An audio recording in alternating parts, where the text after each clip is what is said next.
आपण पाहत आहात लोकधारा मराठी न्यूज, आवाज जनतेच्या हक्कासाठी।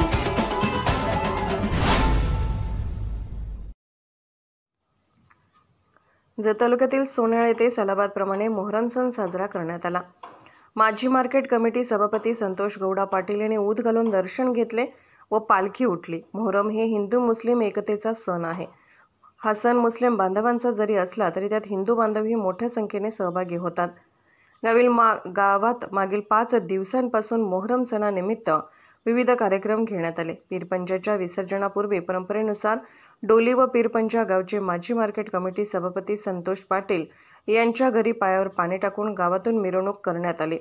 गांधी चौकामध्ये खारीक खोबऱ्याची उधळण करण्यात आली। यावेळी भाविकांनी मोठी गर्दी केली होती। पारंपरिक वाद्याचा गजर, अबीराची उधळण, दुपारचे दरवळ आणि अलविदा हो अलविदा म्हणत बुधवारी पीरपंजाचे ओढ्यात विसर्जन करण्यात आले।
लोकधारा मराठी न्यूजला लाईक करा, शेअर करा आणि सबस्क्राइब करा।